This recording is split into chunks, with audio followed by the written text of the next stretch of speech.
उत्तर प्रदेश का एक गांव जिसका नाम सुनते ही डर का माहौल बन जाता है, वो है गुलमोहर, जहां लगातार एक हफ्ते से कड़ाके की बारिश पड़ रही थी। इस गांव में बिजली की समस्या बहुत ज्यादा थी, जिस कारण लोग रात को अपने अपने घरों में लैंटर्न या फिर मोमबत्ती जलाया करते थे। इस गांव के लोगों में एक दूसरे के प्रति बहुत इखलास और प्रेम भाव था। सभी लोग एक दूसरे के हर कामों में मदद करते थे। सभी लोग अपना घर चलाने के लिए गांव से बाहर खेतों में थोड़ी बहुत खेती बाड़ी करते थे, जिससे उनका घर अच्छे से चल सके। अब जून का महीना लगभग खत्म ही होने को चला है और बरसात को मौसम चालू हो चुका है। कुछ लोग मोहन की चाय की टपरी पर बैठे हुए एक दूसरे से बातें कर रहे हैं और अपने अपने किस्से कहानी बता रहे हैं। अरे भाई, बारिश के इन दिनों में मोहन की चाय की टपरी पर बैठकर चाय पीने में जो मजा है ना भाई, वो और कहीं नहीं है। अरे हाँ भाई, बिल्कुल सही बोला आपने। इन दिनों तो बस यही जी करता है कि पूरी रात मोहन की टपरी बैठकर चाय पीते पीते और बातें करते करते ही बिता दूं। अरे विक्रम भाई, अगर पूरी रात तुमने चाय पी भी ली तो आधे महीने की तनख्वाह तो तुम्हारी यही चली जाएगी। इसी तरह से सभी लोग आपस में हंसी मजाक करते हुए सभी लोग बातें करते। बारिश काफी तेज पड़ रही थी और आसमान में काले बादलों के साथ तेज तेज बिजली कड़क रही थी। तभी दूर से शैलेंद्र काका भी आते हुए दिखते हैं।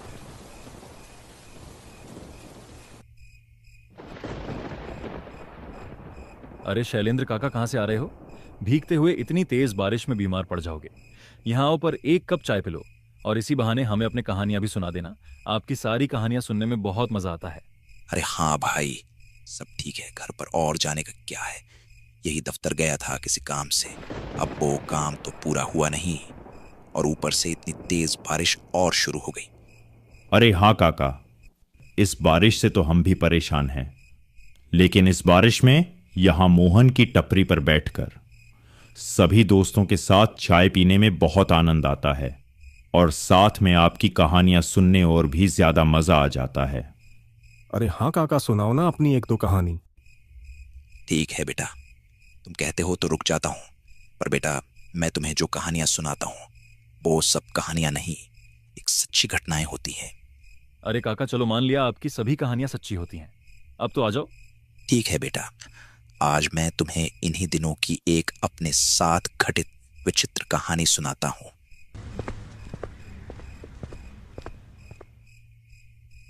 अरे भाई, मोहन काका के लिए एक कप कड़क चाय लगाओ। तो ये कहानी है उस समय की जिस समय मैं 30 वर्ष का हुआ करता था। काली अंधेरी रात थी और उन रातों में तेज बिजली के साथ बारिश पड़ रही थी। मैं अपने दफ्तर से मित्र अर्जुन त्रिपाठी के घर जा रहा था। दूर दूर तक कोई भी नजर नहीं आ रहा था, सिर्फ बारिश की बूंदें और चारों तरफ पानी ही पानी महज चलता जा रहा था। दूर से मुझे एक व्यक्ति दिखता है। जब मैं उसके पास जाता हूँ और उससे पूछता हूँ, अरे भाई, क्या हुआ? यहाँ इतनी तेज बारिश में क्यों खड़े हो? घर का रास्ता भटक गए क्या? नहीं भाई, रास्ता नहीं भटका, बल्कि घर जाने से डर रहा हूँ, क्योंकि आगे बारिश के पानी से रास्ता बंद है और जंगल के रास्ते से अकेला जाने में डर लग रहा है। वैसे तुम कहाँ जा रहे हो भाई साहब इतनी तेज बारिश में? अरे कहीं नहीं दोस्त, मैं अपने मित्र अर्जुन त्रिपाठी के घर जा रहा था। अरे अर्जुन त्रिपाठी जी, उनका घर मैंने देखा है। उनके घर को 2 रास्ते जाते हैं, एक सीधा और एक जंगल से होता हुआ। अब सीधा रास्ता तो बंद हो चुका है बारिश के पानी से। अब सिर्फ यही जंगल वाला रास्ता बचा है, थोड़ा दूर पड़ेगा, लेकिन सीधा अर्जुन त्रिपाठी जी के घर ही पहुंचेगा और मुझे भी इसी रास्ते से घर जाना है। तो दोनों साथ मिलकर सफर तय करते हैं। दोनों साथ रहेंगे तो डर भी नहीं लगेगा। मुझे भी इसकी बातों पर विश्वास आ गया और मैंने भी उसके साथ जंगल के रास्ते से ही जाने के लिए हाँ में सर हिला दिया। फिर दोनों उस जंगल के रास्ते से ही आगे बढ़ने लगे।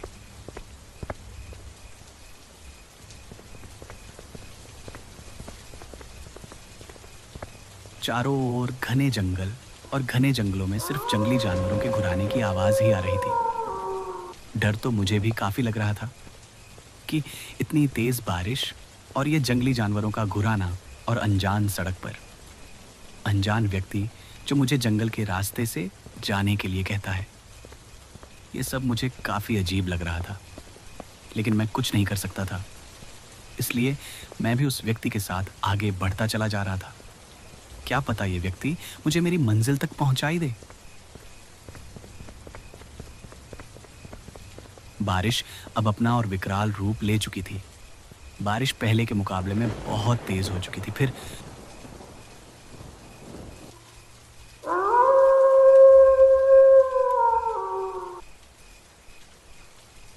वो व्यक्ति मुझसे बोलता है, अरे भाई, बारिश तो पहले से भी ज्यादा तेज हो चुकी है। हम एक काम करते हैं, इतने पास वाली कुटिया में ही रुक जाते हैं। अब वह कुटिया बिल्कुल खाली पड़ी है, उसमें अब कोई नहीं रहता। जब बारिश रुक जाएगी तब हम फिर से आगे निकल पड़ेंगे। मैंने फिर से उस व्यक्ति की हाँ में हाँ कर दी और उसके साथ पास वाली कुटिया में ही चला गया। फिर मैंने उस व्यक्ति से पूछा, अरे भाई, आपने ये तो बताया ही नहीं, आप अकेले आ कहाँ से रहे थे? अरे क्या बताऊं भाई, अभी अभी दफ्तर से आ रहा हूं।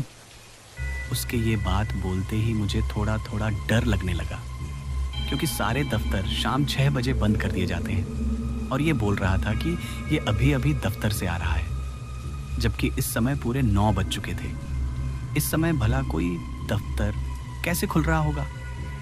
इस बात पर मुझे थोड़ी थोड़ी शंका होने लगी, पर मैंने ज़्यादा ध्यान नहीं दिया और हम दोनों बहुत समय तक यूं ही आपस में बातें करते रहे। लेकिन बारिश रुकने का नाम ही नहीं ले रही थी।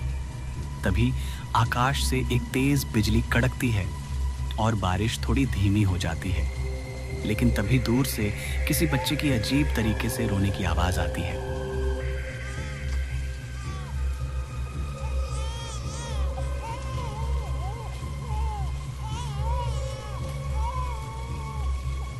पहले तो मैं इसे मन का वहम मानता हूँ, लेकिन तभी वो व्यक्ति भी बोलता है, अरे भाई साहब, कुछ आवाज सुनी आपने? लगता है कोई बच्चा जोर जोर से रो रहा हो। अरे हाँ भाई, आवाज तो मेरे कानों में भी सुनाई दी, लेकिन इतनी तेज बारिश में सुमशाम रास्ते पर अपना बच्चा इस तरह कौन छोड़कर जाएगा?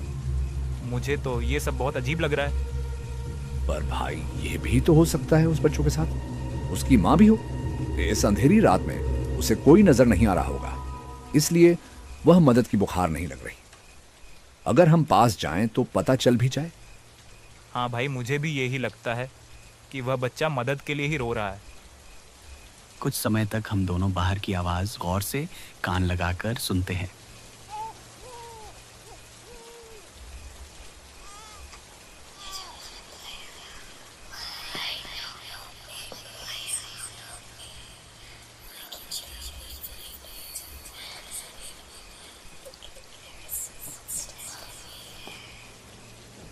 वह आवाज हमें स्पष्ट सुनाई पड़ रही थी। कभी तो किसी बच्चे की रोने की आवाज आ रही थी, तो कभी किसी लड़की की हंसने और गाने की आवाज। मैं तो काफी डर चुका था। हमें एक बार चलकर देखना चाहिए, शायद वह बच्चे मुसीबत में हैं। अरे भाई, अगर कोई मुसीबत में हो भी तो इस तरह हंसता और गाता कौन है? मुझे तो ये कुछ अजीब लग रहा है। मुझे कुछ भी ठीक नहीं लग रहा। अरे चलिए ना, एक बार चलने में क्या जाता है? क्या पता वह बेचारे सच में मुसीबत में हो।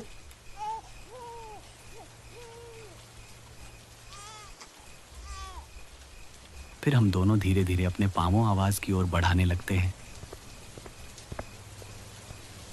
उसे आवाज के पीछे पीछे जाते हुए हमें एक घने जंगल में पहुंच जाते हैं। इस तेज बारिश की बूंदें शरीर पर सुई चुभना सा लग रहा था। देखिए, इधर से आ रही है ये आवाज। चलो चलो, जल्दी चलकर देखते हैं।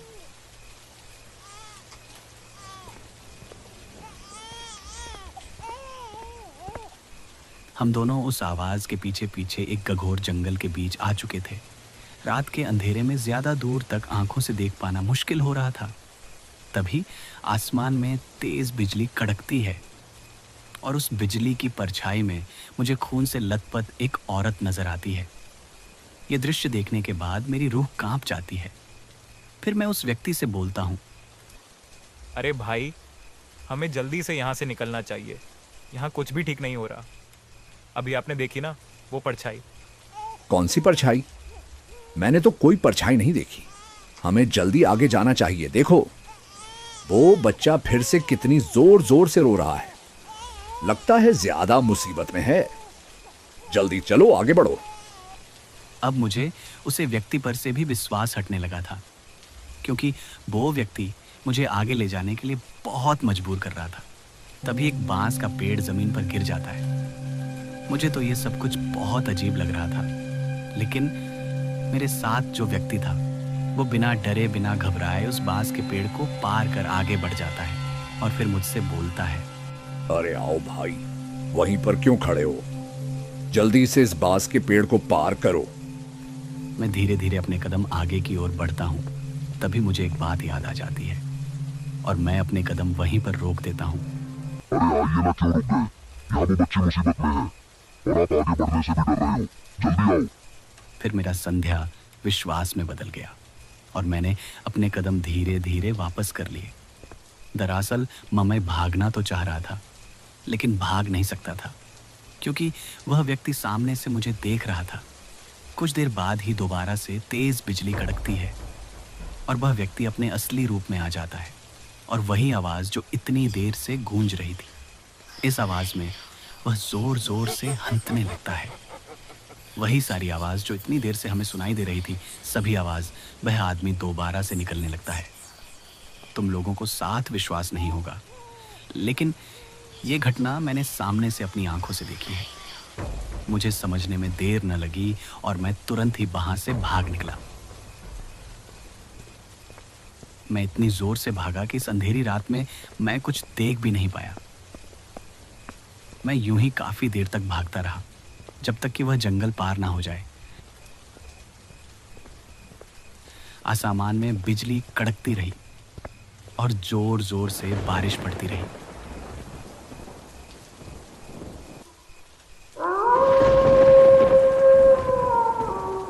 थोड़ी दूर जाने पर ही मुझे मेरा मित्र अर्जुन त्रिपाठी आवाज लगाता है, अरे विक्रम, मेरे घर का रास्ता याद नहीं रहा था क्या तुझे? कहाँ रह गया था? इतनी देर हो गई। मैंने सोचा कहीं रास्ते में फंस गया होगा, इसलिए मैं भी तुम्हें ढूंढता ढूंढता यहाँ तक आ गया। मेरे मित्र की ये आवाज़ सुनकर मेरे दिल को थोड़ी ठंडक पहुंची और मैंने राहत की सांस ली। फिर मैं अपने मित्र से बोला कि पहले तुम अपने घर चलो, बाद में मैं तुम्हें सारी बात बताता हूँ। अब बारिश भी लगभग रुक ही चुकी थी और आसमान भी थोड़ा थोड़ा साफ होने लगा था। फिर मैं और मेरा मित्र अर्जुन त्रिपाठी दोनों उसके घर चल पड़ते हैं।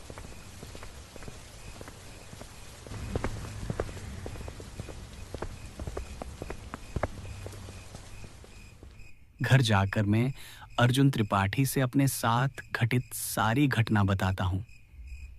ये सब सुनने के बाद मेरा मित्र कुछ समय के लिए तो बहुत घबरा जाता है। क्या तुम उस जंगल के रास्ते से आए हो? अक्सर वहाँ पर ऐसे हादसे देखने को मिलते रहते हैं। अच्छा हुआ कि तुम वहाँ से भाग निकले, क्योंकि जी कुटिया में वह व्यक्ति तुम्हें लेकर गया था। उस कुटिया में पहले एक आदमी के 2 छोटे छोटे बच्चे रहते थे। वो व्यक्ति दफ्तर में काम करता था। उसके पिता पर 5 लाख का कर्जा था, जो उसके पिता बिना चुकाए ही मर गए थे। बाद में उस बूढ़े का लड़का गांव छोड़कर भाग गया, लेकिन कुछ व्यक्तियों ने उसका पता कर्जदारों तक पहुंचा दिया, जिसके बाद उन कर्जदारों ने उसकी कुटिया में अंधेरी रात को ही आग लगा दी, जिसमें उसके दोनों बच्चे थे। वो जिंदा जल कर मर गए। जब उसके पिता ने घर आकर देखा तो अपने दोनों बच्चों उसे मृत्यु हुए मिले। ये दुख दृश्य उससे देखा नहीं गया और उसने भी अपनी बही पर आत्महत्या कर ली, जिसके बाद यह सब घटनाएं घटती हैं। कोई भी गांव वाला उस जंगल के रास्ते से जाने की हिम्मत नहीं करता है। उस व्यक्ति की ये सच्ची कहानी सुनकर मेरे तो होश ही उड़ गए। सुबह होते ही मैं तो अपने घर लौट आया और फिर कभी ना ही उस जंगल के रास्ते को गया और ना ही फिर मैं अपने मित्र अर्जुन त्रिपाठी के घर गया। अब जब भी मुझे अपने मित्र से मिलना होता है तो मैं उसे अपने घर ही बुला लेता हूँ। पर शैलेंद्र काका, आपको बांस के पेड़ गिरने पर वो कौन सी बात याद आ गई जो आप आगे नहीं बढ़े? अरे कपिल, क्या तुम्हें पता नहीं, अगर रात को बांस का पेड़ सामने गिर जाए तो फिर उसे पार करके आगे नहीं बढ़ना चाहिए। यह बहुत पहले से बड़े बुजुर्गों का कहना है कि अगर रात को बांस का पेड़ टूट कर आपके रास्ते में पर गिर जाए तो अपना रास्ता बदल लो, मगर उसे पार करने की भूल ना करना।